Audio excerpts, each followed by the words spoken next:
سڵاوتان لەبێت. دابەشکردنی موچەی خانەنشینانی پێشمەرگە لە سلێمانی هێشتا گرفتی زۆرە و چارەسەر نەکراوە. پێشمەرگە دێرینەکان دوای ساڵانێک پێشمەرگایەتی خەبات، بەڵام ئێستا لە کاتی وەرگرتنی مەعاشەکەیان دەردەسەریە بین و ناڕەزاییان هەیە. ئەمڕۆ شەممە پەیامنێری 1964 لە سلێمانی چووە بەردەم بنکەی چوار سەر بە خانەنشینانی پێشمەرگە کە شوێنی دابەشکردنی موچەی خانەنشینەکەیانە. ئەوەی گواستەوە کە خانەنشینانی پێشمەرگە لەبەر گەرما موچەکانیان وەرئەگرن لە دۆخێکی خراپدان و کەس نییە قومە ئاوێکیان پێ بدات. یەکێک لەو خانەنشینانە لەوێ بۆ موچە وەستا بوو بە 1964 ود لە کاتژمێر هەشتی بەیانیەوە بۆ موچە هاتووم. دوای 35 ساڵ ئەوە حاڵمانە. ئێمە ئازادیمان نەبینی، تاڵیمان چەشت. بەشێک لە خانەنشینان کاتژمێر چواری بەیانی لە بەردەم بنکەکە بوون و چاوەڕێی موچەیان ئەکرد، بەڵام کاتژمێر 11 پارەکە گەیشتووە و لە کاتژمێر 2:45 خولەکیش دەستکراوە بە دابەشکردنی موچە. مەشوای کرد لۆ دوو قەڵەباڵگەکی زۆر دروست ببێت و خانەنشینان بێ ئاو سێبەر لەسەرەدا بوەستن کە بەشێکیان بەتەمەن و بەو گەرمایە مەترسی لەسەر ژیانیان دروست بووە.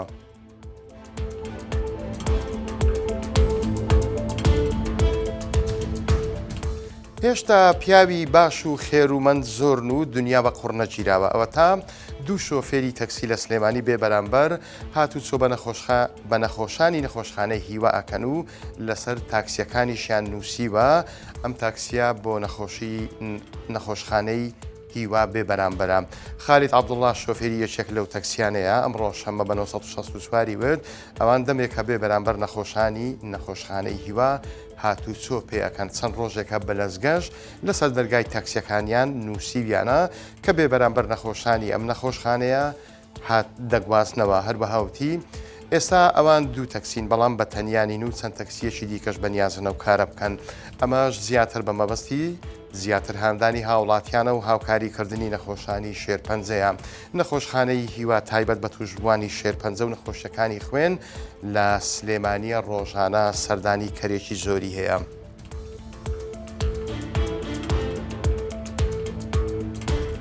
بەڕێوەبەرایەتی ئاوی ڕاپەڕین پلانیان داناوە بۆ چارەسەرکردنی کێشەی کەم ئاوی. سوود لە ئاوی قولەی دەربەند وەربگرن و بیکەن بە پرۆژەیەکی ئاو کە پاڵپشتی پرۆژەی ئاوی قولە ئەکات. ئاسۆ ئیبراهیم لێپرسراوی پرۆژەی ئاوی قولەی ڕانیە بە 1964 ود تەواوی ئامادەکاریەکانیان کردووە بۆ ئەوەی سوود لە ئاوی قولەی دەربەند وەربگرن بۆ دابینکردنی ئاو بۆ بەشێک لە قەزای ڕانیە و ئەوەی ماوەتەوە تەنیا ڕەزامەندی بەڕێوەبەرایەتی گشتی دابینکردنی بودجەی ماوە بۆ پرۆژەکە وتیشی. پرۆژەکە پێک هاتووە لە دابینکردنی دوو پۆستەر پەمپ و گەیاندنی بە قولەی ڕانیە بە شێوەیەکیش بەشێکی زۆری کێشەکانی کەم ئاوی لە قەزای ڕانیە چارەسەر ئەکات کە ئەم ساڵ بەهۆی کەم بارانیەوە تووشی کەم ئاوی بۆتەوە. هاوڵاتیانیش ئەتوانن وەک جاران بە شێوێکی ئاسایی لە کاتی خۆیدا ئاویان پێ بگات. ڕوونیشی کردەوە داوایان لەلایەنی پەیوەنددار کردووە بە زووترین کات ڕەزامەندی دەرببڕن بۆ دابینکردنی بوجە و جێبەجێکردنی پرۆژەکە. قولەی ڕانیە لە ساڵی 65 لەسەر کانیاوێکی سروشتی لە سنتەری شاری ڕانیە دروست کراوە.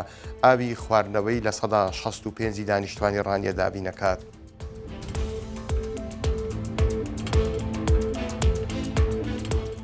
ئیتر تیر و پشک و ڕاکێشانی ناو بۆ سەفەری حەج نەما و ئیشەکە ئەدرێتە دەست تەکنەلۆژیا و ئیشەکە دادپەروەری تێدا پەیڕەو ئەکرێت.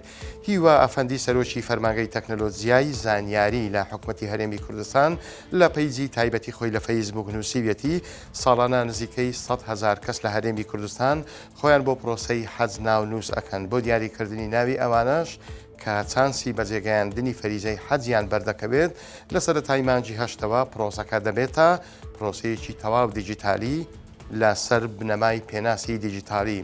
دەشڵێت ئەو پرۆسەیە دادپەروەری و ئاسانکاری بۆ خەڵک دەستەبەر ئەکات و یارمەتی وەزارەتی ئەوقافیش ئەدات کارەکانیان بە ئاسانی جێبەجێ بکەن.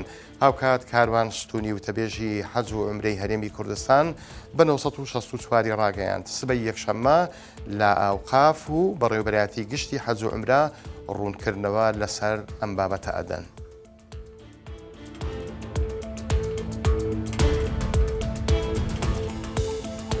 بەڕێزان سەرنجتان بۆ هەواڵێک ڕائەکێشم کە ئەمڕۆ لە ماڵپەڕی 1964 کاری لەسەر کراوە.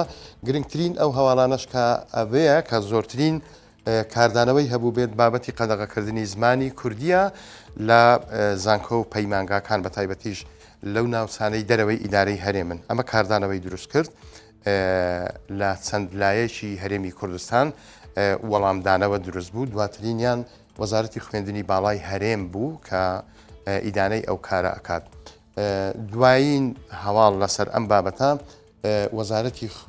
وەزارەتی دادی عراقا کە ئەویش هاتۆتە سەرخەت و وەزیری داد ئەڵێ پەیوەندێکی تەلەفۆنی لەگەڵ وەزیری خوێندنی باڵای عراق ئەنجام داوە بەڵێنی پێداوە کە چارەسەری ئەم بابەتە بکات بابەتی بەکارهێنان یاخود باڵێن بوونی زمانی کوردی لە زانکۆ پەیمانگاکان لەو ناوچانەی دەرەوەی ئیدارەی هەرێمن وەکو ئاسایی جارانی لێ بکرێتەوە بۆی گومان ئەمە یەکێک بوو لەو بابەتانەی کە زۆرترین ئەمڕۆ کاردانەوەی دروست کرد هەواڵەکانم پێشکەشکردن کاتێکی خۆش بۆ هەموو لایەکتان خواتان لەگەڵ.